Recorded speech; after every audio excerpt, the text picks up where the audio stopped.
Okay, it's been about a year since I've delved into this. We've gotten off on a few other side subjects here, and we've been talking a lot about earlier times than even biblical times and trying to bring it up to a modern era. And somebody had asked me a question on one of my old videos it's over a year old now. And that got me to thinking, whenever I made that video, this video was supposed to come out in a couple of weeks, and I've never touched upon it. And I just kind of left it alone. I think a few of my regulars there were very sensitive to a Bible type situation, but we're going to go into it here. This is a Yale scholar. This is Christine Hayes.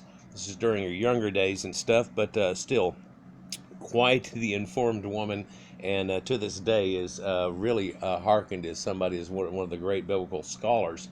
And you can see here where she's got it all figured apart. In the story that we're looking at, we're at part 7, and she's just now going into the story of where Jacob, who has been pursued by Esau for having stolen his birthright, and all the story that went along with that, with the fake thing with the goat skin, and how his mom had helped him to do it, and how he had stole the birthright supposedly for some pottage or something like that, which really isn't a Middle Eastern thing. Middle Easterns had the firstborn always had to do it, and it was the reason that it was stepped out, which does show a few times in the Bible, strangely. And this is at the Jacob River, or Jacob is the name of Jacob, and this is the river of the same type name. And so there's a play on words that comes with this whole thing here. But let's just get into it here, and I'll try not to vamp in too much, but I will be adding sentence by sentence. Hopefully we'll be able to keep up with what she's talking about. We were talking last time about the mysterious episode by the Jabbok River, when Jacob undergoes a change name. And I mentioned the fact that in the biblical view, the name of something somehow encapsulates its very essence, and knowing the name of something gives one power or control over that thing. Many commentators have observed that the change in name accompanies a change in character, a change of essence in Israel. So some have noted, one scholar in particular has noted that the struggle with the angel is the final purging of the unsavory qualities of character that marked Jacob's past career. Now, this also shows up where you can't say the name of God. It's this hidden name, this Yahweh, which we've taken it into, which is I am what I am, but in third person. He is what he will do, basically, in YHVH is what's found inside there. But it's the mystical belief that if you have the words or the name of a creature, that you can summon him or call upon him and stuff. And so to keep people from calling upon him, they won't be able to say the name, and then there's their little trick that you can't do or something. It's kind of a, it's a way of keeping from other people using your God, if you will, or trying to sway your God, if you will. There's a lot of connotation that goes to it, but it's all over the Middle East, and an idea that they have. Now, at first, of course, there wasn't, and you have no power over my gods and so on. But of course, if somebody has a war with you and they beat you, then their God's stronger than your God. My God can beat up your God. And we went through a lot of this back in the older days. Let's continue. And although Jacob appears to be something of an anti-hero, he actually literally limps into the promised land alone. Jacob is a new and honest man. And we see this immediately in his reunion with Esau. He greets his former rival and enemy with these words. This is in Genesis 33, verses 10 to 11. Right before she does this, I want to explain too, this fighting at the river that she kind of glossed over slightly. One thing that's surely noted is that this also has a connection to the Sumerians and the story of Gilgamesh, and how that he had wrestled with Enkidu all day and all night, and then they became friends afterwards, and it was an association thing. And you can see it relayed back here in this divine twin situation. These two brothers, this thing that seems to be carried around. You see it in South America, you see it all over the place, of this concept of twins and two brothers and things like that, and how things happen. And in the Bible there is this twins of Jacob and Esau, and one's grabbing the other one's heel, and all these things in symbolic situations. If you would do me this favor, accept from me this gift. For to see your face is like seeing the face of God, and you have received me favorably. Please accept my present which has been brought to you, for God has favored me, and I have plenty. And when he urged him, he accepted. With Jacob, who is now Israel, God seems perhaps to finally have found the working relationship with humans that he has been seeking since their creation. God learned immediately after creating this unique being that he will exercise his free will against God. God saw that he had to limit the lifespan of humans or risk creating an enemy that was nearly equal to him. So this is the explanation of why they have these long years at first in the Bible, and then mankind gets cut down to a smaller. We would have been something like an elf and near immortal somehow. But another look at this deeply looks at the ancient calendars were done in lunar calendars. So you have to divide by 13 plus a little bit to end up making it right. And if you take somebody that's Methuselah of 999 years and divide that by 13, I think he ends up being 76, 78 years old. And therefore, it really was pretty old for that time. A generation in Bible is 40 years. A man was lucky to have made it into his 40th year. Just simple abscess teeth, scars, scratches, any infection and stuff like that could take you out so easily back then without the modern medications that we've developed. But let's continue. He casts the humans out of the garden, blocks access to the tree of life. But humans continue their violent and evil ways, and in desperation, God wipes them out and starts again. And we've looked at this situation. I'm sorry to keep interrupting, but we've looked at this situation too, and how this cherubim is set out there, and there are guardians at the gate of Eden, and this would have been the Babylonian giant Lamassu that are out there, and this was the guardian over the area. And I've told you before in the other videos, but I'll recant on it here for those that hadn't seen it. But they start out this in a garden. So this is past hunter-gatherers and things like this. The situation, whenever you look back at it now and we know the history of mankind and how it came about, it shows you that there was this certain point, this epoch where things started to happen. And it's kind of a metaphor for having created a divine human out of a God that they had made, if you will, that led them to be good people, that led them to have the knowledge, to become better people, it starts enveloping. You see what I'm saying? It becomes a ball rolling downhill. It snowballs and it turns into an avalanche and rapidly changed humanity quite a bit. And it had been going on for many tens of thousands of years, but it reached an epoch and a point, and that point is noted by man's husbandry over animals and his care over those animals, which is seen in Adam and his sons, and farming and agriculture. Let's continue. And this second creation proves to be not much better. They forget God, they turn to idolatry. God has promised at this point, however, not to destroy all humankind again. So he experiments with a single individual of faith. And Abraham's faith withstands many a trial. He is obedient to God in a way that no one has been up to this point in the narrative.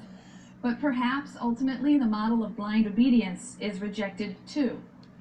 It definitely can be. But again, some of this is just being glossed over and looked at. You can see where her direction is, but see if you can catch mine.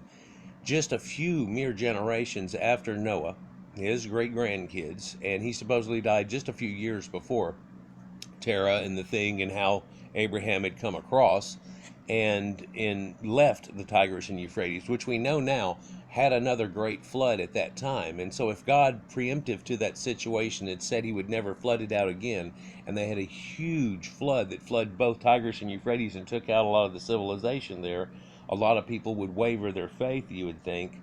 There'd be a lot of problems inducted out of that, and then there might be a lot of diaspora out of that too, and some problems, and out of that might come a different people. And that's kind of the idea, and it's all labeled on this one man of Abraham and what he would do. But blind faith, which is what God tried to put on him, and instantly right off the bat, he's like, well, hell, I'll kill my kid for you. And that's not looked at as a good point, and it's what she's trying to make the point of, is that this God, who's apparently not omnipotent, is having to trial and error situation. It's clearly seen in the Bible. You look at, he makes decisions and then he regrets it, and he does things along those lines. So this is trying to come to grips with reality by throwing God's name upon it. And I don't want people to just start freaking out whenever I'm telling you this. It's the way it's looked upon by all these scholars, and if anybody looks at it from a third person's point of view, you can clearly see all the problems innate in the whole concept, that everybody else had civilization and these were a nomadic wandering tent people that couldn't quite figure it out. But the others had it figured out. But somehow the people that were ignorant and couldn't figure it out were the ones that were going to become the ones that were great.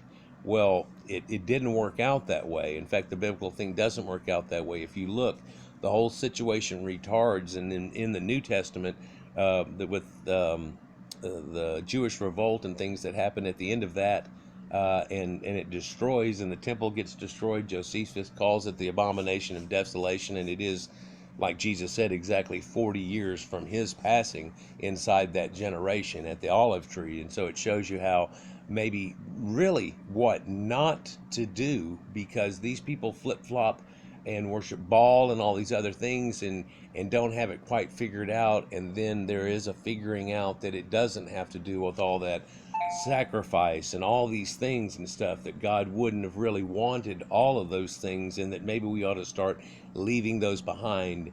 In the act of leaving them behind, what you have is a remnant still left in the biblical tome, if you read back through it, and traces of these things that they had done over the ages. And in your Bible story, it looks like it's flipped right behind each other, but this is kind of what had happened to people over the ages and things they had done. But then God got mad, and Rohabam and and all these things you hear about, and it twisted together into a narrative showing you how people come out of it and have a better idea. And of course, the people reading this, much more advanced later, look back at it and they go, oh, okay, and that just kind of gives you a push. It's like somebody handing you a baton as you're running, and bam, it's my turn. It's my turn. And that's the concept that's been pulled all the way till now. Of course, people have pretty much torn it apart at this point and realizes its truths. But let's continue. When Abraham prepares to slaughter his own son, perhaps God sees that blind faith can be as destructive and evil as disobedience. So God relinquishes his demand for blind obedience. He stops Abraham himself. The only relationship that will work with humans is perhaps one in which there is a balance between unchecked independence and blind obedience. And God seems to find that relationship with Jacob. And the metaphor for that relationship is a metaphor of struggle or wrestling. Remember, Israel means one who wrestles, who struggles with God. It's seen as a few different ways. It can be the warrior of God. A kub is to wrestle or to fight, and this again attaches to that Enkidu situation where they fought all and wrestled all night. In that story, if you'll look into it, he tries to get the name of that angel, which is said later to be God. That happens twice in the Bible. At the burning bush, an angel comes up and says these things, and all of a sudden he starts saying he's God. And there's no appearance of God showing up or an angel going, here he is. But he just starts talking, and people don't catch that one. They also don't catch the idea that right here, this was supposed to have been God, but it's an angel. But then it's also a river protector. So you see these three different stories. Well, she's going to explain in here too that there is a J, this is your Yahwistic source, and then there's E, and an Exodus type form, and then a P, which is a priestly source. And you can see the three different people have three different ideals, and it's really kind of three stories blended into one, or three variations on a theme made into one. And so it's kind of an all things for everyone situation, and there's that triad that's innate that's inside of it. And then there's also a D source, the Deuteronomist, which is a different and a later source. And then there's a compiling source that happens later, and a secondary priestly source, but that goes a little too far into depth. Let's just let her go again for a minute. Humans lock in an eternal struggle, neither prevailing, yet both forever changed by their encounter with one another. Now the rest of Genesis relates the story of Joseph and his brothers, the 12 sons of Jacob. It's one of the most magnificent psychological dramas in the Bible. The story is intensely human. We don't have a lot of supernatural interference in this story. It focuses very much on the family relationships, on the jealousies, very little reference to a divine perspective. It's like a little novella. And scholars are divided over the authenticity of the Egyptian elements in the story. You will read radically diverse things. Some point to the presence of Egyptian names and customs and religious beliefs and laws as a sign of some historical memory being preserved in these stories. Others point to all the problems, the anachronisms, the general lack of specificity as a sign that these are composed quite late. The art of dream interpretation plays a very important role in this story. And dream interpretation was a developed science, particularly in Egypt and other parts of Mesopotamia, but the Egyptians were known in the ancient world as dream interpreters. True, but also the Abkalu sages are well known to have been dream interpreters, and people would go out to them and seek them as in oracles, like they even had in Egypt, a different type of oracle. This isn't really like an oracle at Delphi situation, but it is very much on that. And I've done a couple of videos that show pieces of it where they do this thing where they melt lead and pour it in water above your head, and when it makes a searing pop, they know it took the demon out of you, and all these types of things. It's symbolic, and it makes you believe in it because they know that all they had to do is straighten out your mind and then do some symbolic thing, and you would really think it happened, especially if they added a little magic trick to it. You know, hey, pick a card, any card, wow. And so it worked along that way. And charms and things that they had back then, like you wearing a St. Christopher's cross to think that it helps to protect you. Well, in that fact that you believe in it and it does, then therefore it does because you feel it's with you. If you follow me, there's a reality in the fallacy of it. Do you follow me? A lot of people can't catch that, but then that does make it true even though it's false. So there's this dichotomy going on, but it's a strange thing. Now in this, she just talks about the dream interpretations there, but she doesn't want to talk about the fact that dream interpretation is not allowed in the Bible at all. But here we have it making a key and integral role. And what we've been looking at is that all of this up until this point has been a Sumerian worship and everything going in it that somehow got ruined and taken out of there around over in the Canaan area. It ends up even infesting Egypt somehow, and you wonder how that goes. Well, it kind of links up with the Hyksos whenever they come in and so on, and it has this secondary belief. But the people that were all around the Mediterranean were already Canaanites or Phoenicians.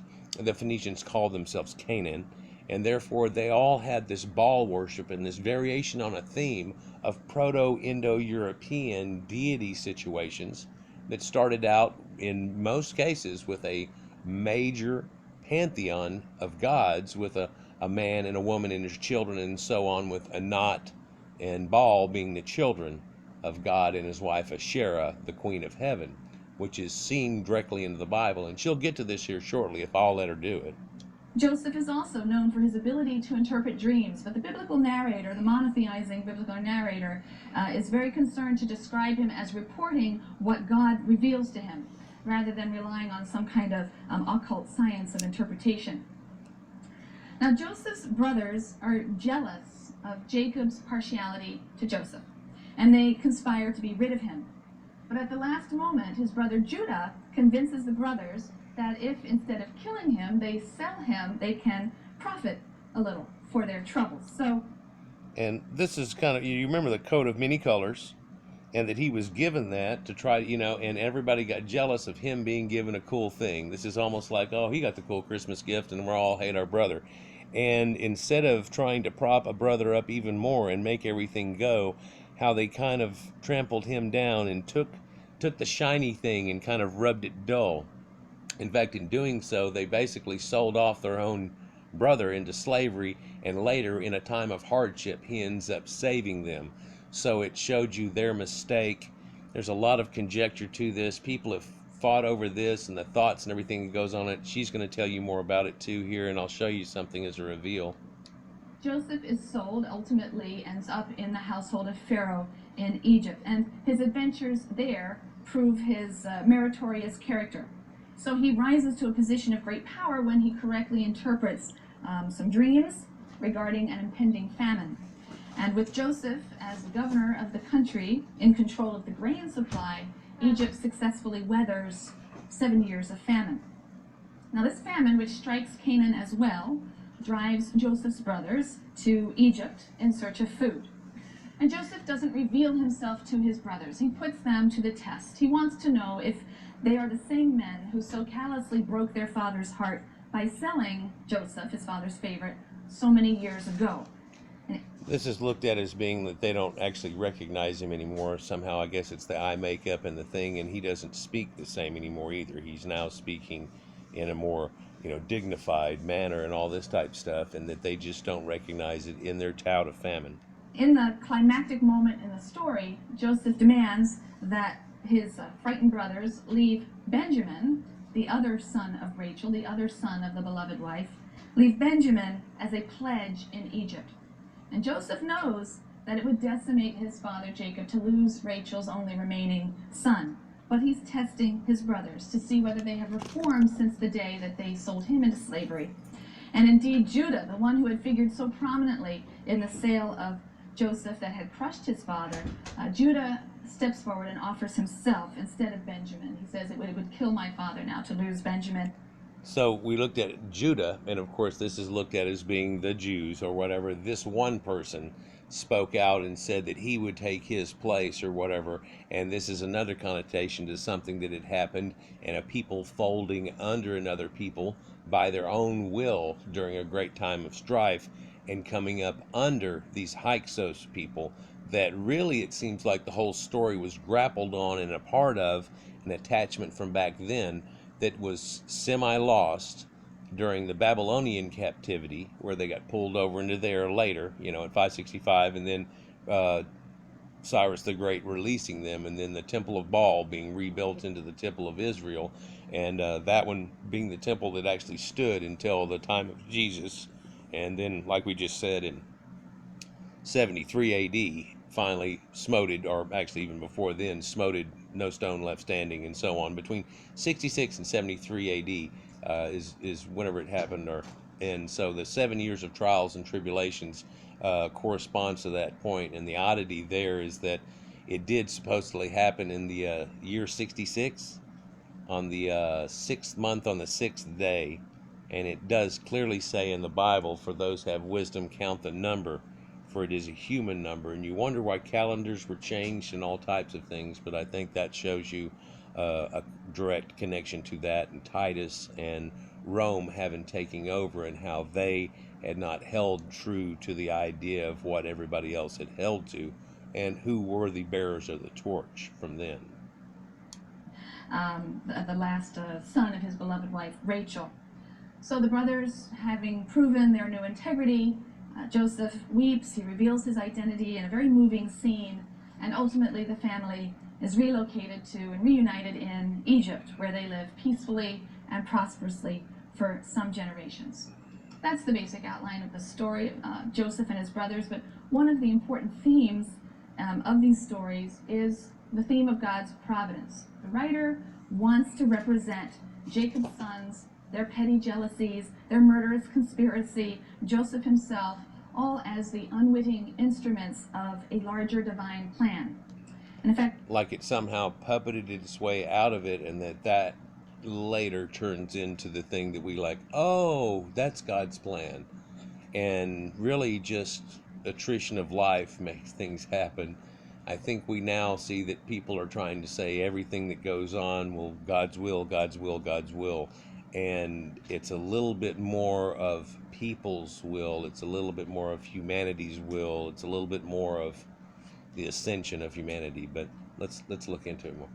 Joseph says to his brothers in Genesis 50, verse 20, "As for you, you meant evil against me, but God meant it for good, to bring it about that many people should be kept alive as they are today."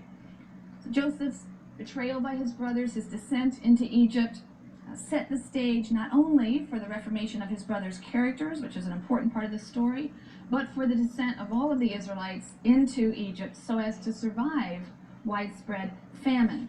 So yet another threat to the promise is overcome. Threat of famine is overcome by the relocation to Egypt. So this is actually the nomadic tent people who run out of food and for their animals and so on that come into Egypt, and they're able to utilize that resource. And then later there's a revolt that happens and so on. This is also what happens again later. It's actually kind of what happened in Germany too and stuff, people. And so it kind of shows you this reoccurring effect that can happen a little bit. But let's just continue, and then I'll show you that reveal I was telling you about this timing. As soon as she hits on something that's important about it. Significantly, God says to Jacob in Genesis 46, verse 4, I myself will go down with you to Egypt, and I myself will also bring you back. So in short, there seems to be a plan afoot, right? The writer wants to represent God's going down there, and he will bring them back. Israel's descent to Egypt sets the stage for the rise of a Pharaoh who, the text says, didn't know Joseph and all that he had done for Egypt. And this new Pharaoh will enslave the Israelites and so embitter their lives that their cry will rise up to heaven, the same cry from the generation of the flood, the same cry from Sodom and Gomorrah. And thus begins the book of Exodus, which will lead us from Egypt to Sinai. Now, in this part here, we find that there's a prosperous delta situation, and the Canaanites and the Libyans, and they all seem to be chill with each other. And then a large change happens right there, and it happens through, and they keep reoccurring this in the Bible too, where they're now the new Pharaoh does not know you anymore, and therefore you can come back. And same thing with Moses, he leaves. It's a reoccurring theme, and then those that sought your death are no longer there, and you can come back. It even says it in the New Testament. It's a reoccurring thing. It's something called typology, and it shows up repeatedly over and over again, and people are supposed to latch onto this and go, oh, it's just like the same thing. Here we go. It's more and more. I recognize this. Most of the narrative account in Genesis 12 to 50 is, with the exception of the Joseph story actually, but most of Genesis 12 through 50 is assigned by scholars to the J source. And certain themes emerge in the J narrative. The first is that while God's promise is sure, the manner and the timing of its fulfillment is quite unpredictable. The land never belongs to the patriarchs to whom it was promised. That's the problem. And you can see that in the Bible where they were promised this and they can't get it and they can't attain it because it's not theirs. They weren't the endemic people for there. And then you see them later having to actually blend in to make it happen. This is looked at as that they killed them all off and then took it back over. But in that essence, that's the picture of how everybody got taken into captivity in Babylon and then re-released. It has no basis, in fact, of the other part of that. In fact, Jacob's big thing that he runs through in the 7 towns don't even fall within a period of a couple of people's lifetimes, much less the all working together in a conjunction. Neither the wall of Jericho or things like that really line up correctly with any of this. But it's a metaphor for what had happened to all of these people in one concept of like, well, look at this. It's kind of like that, if you'll follow me. Descendants will take possession of it, but only after tremendous struggle. In other ways, God's methods are curious. Why does he go against the traditional ancient Near Eastern practice of primogeniture, inheritance by the firstborn? He chooses Jacob, a liar and a cheat in his early life, over the elder Esau.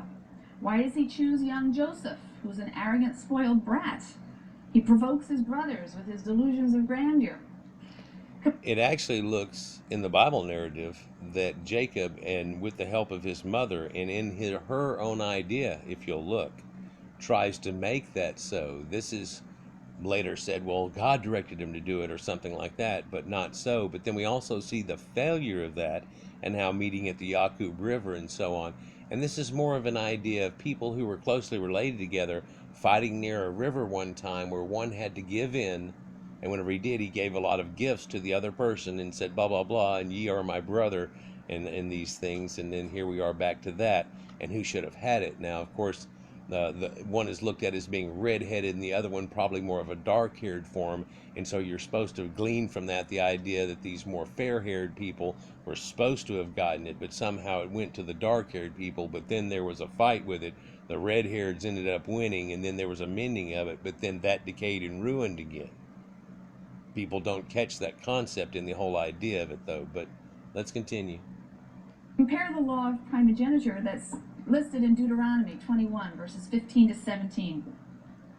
If a man has 2 wives, one loved and the other unloved, and both the loved and the unloved have borne him sons, but the firstborn is the son of the unloved one, When he wills his property to his sons, he may not treat as firstborn the son of the loved one, in disregard of the son of the unloved one who is older. And yet, isn't this what happens to Ishmael? Isn't this what happens to Esau? Isn't this what happens to all of Joseph's brothers who are born before him? And there's no explanation in the text. Yet despite the false starts and the trials and the years of famine and the childlessness and the infertility, the seed of Abraham survives, and the promise is reiterated. I will go. And doesn't this show that it's people who are given free will that are making decisions which don't follow God's will, and how they repeatedly ruin themselves by not following the will that they were supposed to have? Now we've twisted it into, oh, that's how it all happened, and so, yeah, look, he even did, no. It's just looked at as being, look, you did wrong, you did wrong, you did wrong, you did wrong, you did wrong, you did wrong. Got to do it right. I think we've kind of realized, all through the Dark Ages and everything, how to live more right and correct, but there was some huge problems through there that I don't even want to get into in this video, but in the concept of looking back at it, you can tell we've definitely got it a lot more together now. Maybe less a spiritual people than they used to be, but then again, you can't blame everything on God, and then again, you can't say it's all His will whenever we seem to be enacting our will. Let's continue. Down myself with you to Egypt, and I myself will also bring you back. So ultimately, the J source would appear to assert God does control history, all tends toward his purpose. Problem with that is that right after they get out of Sinai and go 40 years in the desert and finally make it there, he tells them that they have not been worshiping him, that they have been chiming to the star of their god Remphan, who is Saturn, and that star is the Jewish star, and the problems that entail with that, and that they're not supposed to be doing that. But later we've got a bad twist on that apparently, and here we are back to doing something like that. He even chides against him. Kayun, that word means Saturn. Remphan, if you just look it up, it means Saturn. There's all these things about people used to worship the stars in the Ancient of Days. And interestingly, the ancient Phoenician word for the planet that we call Saturn today was Israel. The Phoenician word.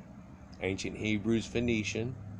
You might be able to start making some connection here as to how it really all came down and who these Canaanites and the Phoenicians were, because the Phoenicians' name for themselves was Canaan. And so whenever we say these harbor ports are Phoenicians and the other people aren't, then we're trying to say that people that had boats, like say, well, in America we've got 4 major naval ports, so those are Americans, and everybody else living on the coast, like the people in California without a naval port, they're not Americans. And that makes no sense whatsoever. It's the same situation that they try to give, and we still have it to this day. People, who are the Phoenicians? The book of Exodus is really the sequel, then, to the book of Genesis. Despite God's promise of land and blessing, things don't look so good at the end of Genesis. Nope. The book closes with the Israelites residing in Egypt. They've managed to procure no more than a burial plot in the promised land. Even God has left his land, descending with the Israelites into Egypt, so the promises and their fulfillment seem quite remote. The book... Yep, pretty odd there. And then, so God has transposed himself with these people. So in other words, this God ended up having to move into a place. Now, apparently he couldn't have taken and made it into the place that he wanted. Surely, if it was an omnipotent situation, it could have gone the other way. And you'll find that slowly but surely, now all of a sudden we start slowly twisting and looking back at where we were before as something bad.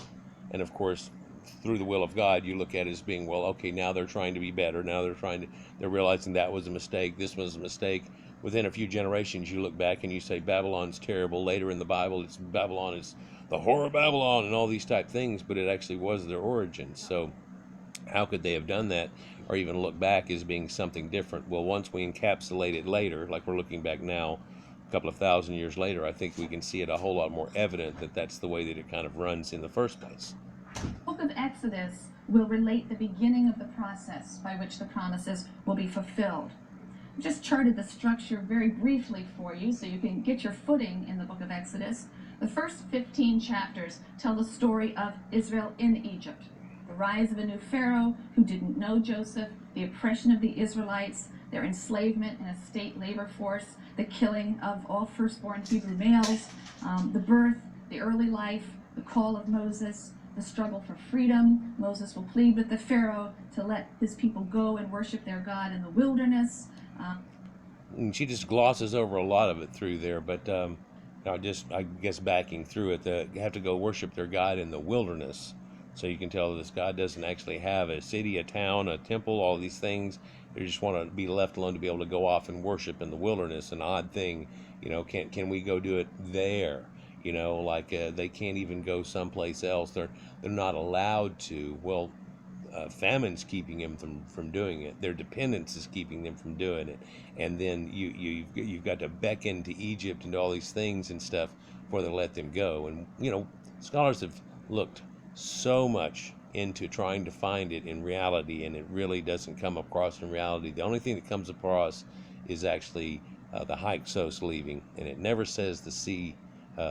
It says the Sea of Reeds. It never says the Red Sea in the Bible. And this is again the Hyksos expulsion, which went through there, and they talk about it. But we'll look into that in a few moments as soon as she again hits on this right moment that I'm looking for, perhaps. And then the final liberation when God does something at the Red Sea. We'll talk about that later, so that the Israelites can pass, leaving the heavy Egyptian chariotry to flounder in the mud. We have about 2.5 chapters, 15 verse 22 till chapter 18, that recounts then the journey towards Sinai. This is a journey that's filled with complaints. The people complain they're going to starve, and God responds with quail and manna and water. An odd story through all of that part too, and there's songs that are in there, and how God had taken them out on the wings of angels, or and like the wings of a bird. And people have found that exact statement in the Canaanite worship of El and Baal and Asherah and all these stories that go along with it. In fact, there starts being a whole lot more of that and a little less Sumerian in the stories as they adopt into that type of religion there. Chapters 19 to 24, very, very important chapters that contain the theophany, the self-revelation of God to the Israelites, and the covenant that's concluded at Sinai. We'll be talking more about that next time. Chapters 25 to 40 contain, beside the incident, the unfortunate incident with the golden calf, which is in Exodus 32, but the rest of this unit from 25 to 40 is God's instructions on how to build or erect the tabernacle, and then an account of the Israelites actually erecting the tabernacle.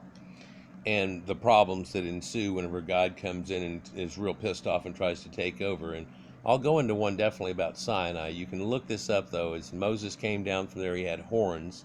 People have tried to apologize their ways out of it, but the ancient Sumerians, and they had horns on their hats and so on and everything else.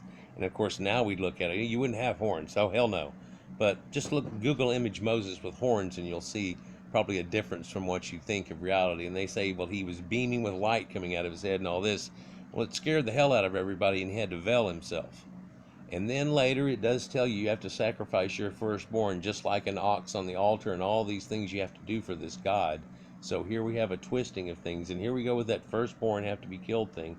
And of course Herod said the same thing, and then Egypt, they killed all the firstborn, and they killed all the firstborn, and there's these ideas of that. And this all goes back to this one thing and this one story of Kronos, and how he had sacrificed his firstborn just to save all of humanity and mankind. And that's echoed in a few other stories too. And I'll do a video on a couple of those coming up here shortly, and later I'll do one on Sinai, but we're trying to just get through this concept here.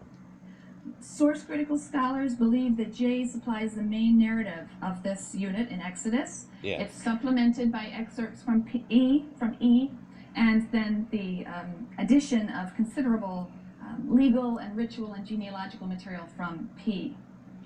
Now, the historical value of the Exodus story has fascinated scholars, but also lay people for generations.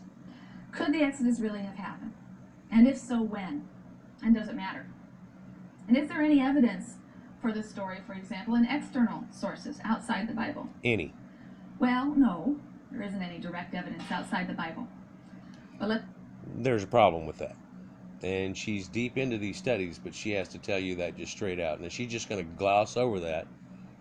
But that's quite an important factor, that we have found all of this and that the Bible narrative is not quite right. Of course, the Bible narrative says that the world was flat, had four corners, set up on pillars, has a glass dome over it that has bubbles in it, and that's all the stars, and the sun and the moon are inside of that if you look up biblical earth model. And so I think we now realize that's wrong too. Although there's still some flat earthers out there. I think they just got stuck on it a little bit too much, just can't realize or fathom, that everything else is round, but we're flat, we're on a disc, we're on Leroy Niven's Ring World, if you've ever read the novel. let's start at the beginning. We do have a victory hymn that's inscribed on a stele, a slab of stone, I guess, Yep. which was erected in the year 1204 BCE. It was erected by a pharaoh, Pharaoh Merneptah. So the stele of Merneptah dates to about 1204. And in this victory hymn, he's boasting of his victory over various groups in Canaan. And one of the groups he claims to have defeated is Israel. He says Israel's seed is no more.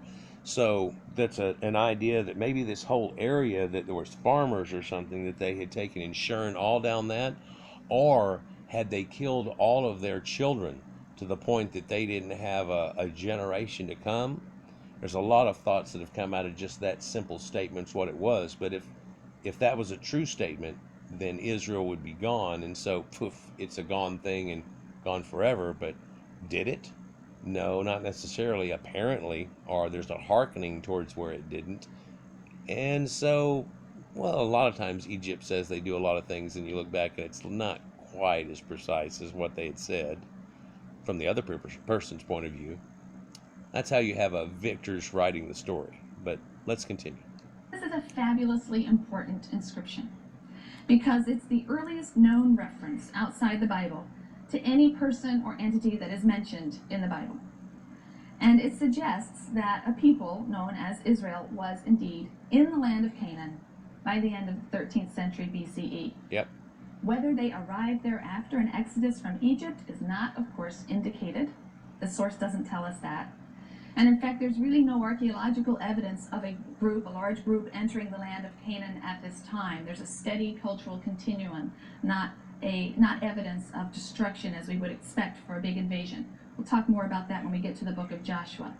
Yep, so it's coming up on that reveal I'll show you in a second. But oddity there, wouldn't it, if they had this big problem with Egypt, and then they left, and then they ran around in the desert and did all this BS for 40 years, and then they come back and they tuck themselves right and tight up against Egypt again.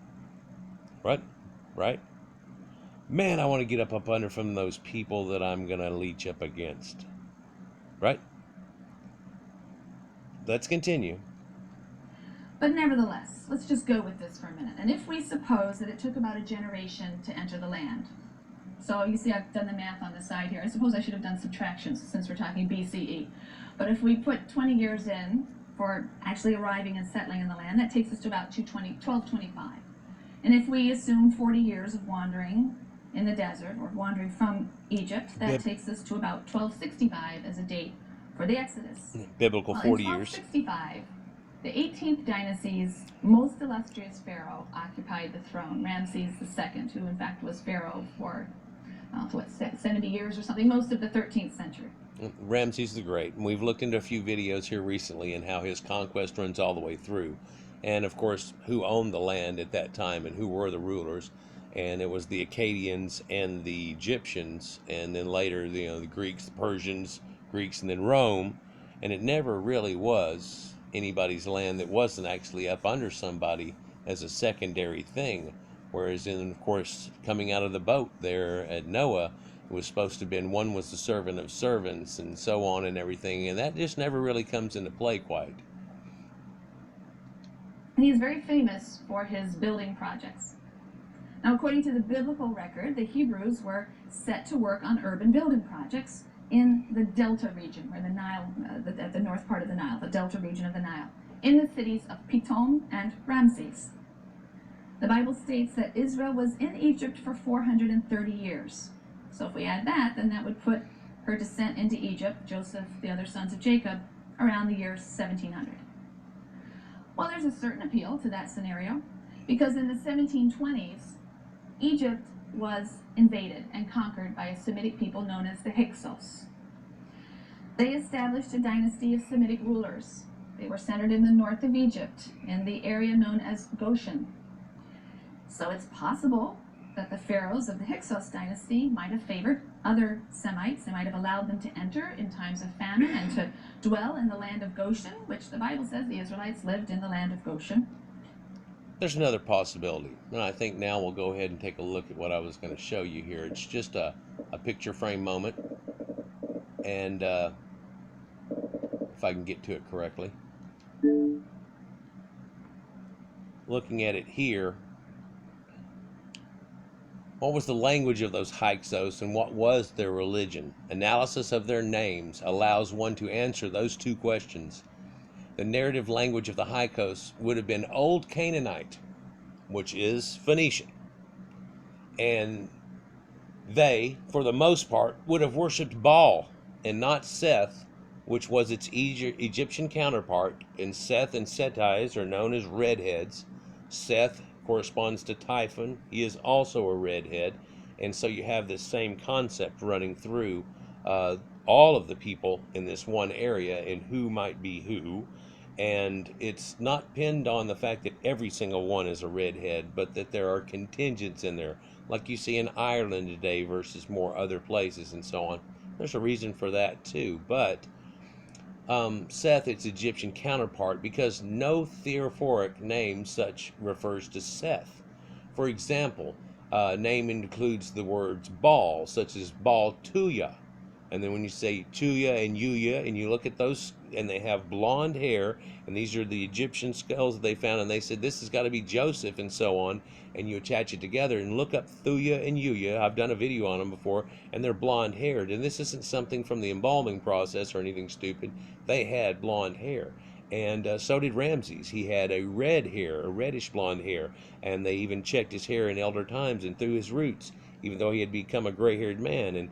And of course, all these Egyptians had these Caucasian hair into them. The odd thing is they all wore these wigs and so on that they had, but yet, in reality, most of them didn't. Well, I wouldn't say most of them, but most of them show inclinations to have blue eyes, fairer color of eye tones than what would have been indicative to somebody having dark hair. Now, of course, dark hairs do have blue eyes, and that's correct. And in fact, even in a society like Europe, you have more brown and dark-haired people than you do necessarily the blondes and the redheads. But that contingent's still there. It was in Egypt before the Hyksos. Earliest dynasties show this to way back when, all on the walls and things like that. But at the same time, later, who ends up having this trait and not having this trait shows you something with who they were more related to, and genetics shows you the same thing. So we're looking here at Hyksos Sakar El, Sakar Her, like, okay, so now we're looking at the Egyptian form of it, of Horus here, Esper Baal, here, right, Aper Baal, Hyksos Aper Anati, and Anat is the Egyptian counterpart, the female Anat, and it's in both of them. And Anat is Baal's sister. She is the goddess of love who becomes the goddess of war. Anat is the same exact thing as Inanna and Venus and so on, and so it all attaches together. And then people wonder where the name Anatolia comes from. And Anat is very prominent in that area, and the worship of Venus and her temples and so on, even in Baalbek, which is after Baal. Then we find here Jacob, Yakub El, Yakub Hero, so he's Yakub Her, and Yakub Baal that are shown here. Some Hyksos names transcribed in hieroglyphics are of Semitic origins by reading them down and figuring out the phonetics they're using on it, and they say, well, here's Jacob, and he worships El and Baal. these are Hyksos rulers. This is one of those connections I've been trying to show you.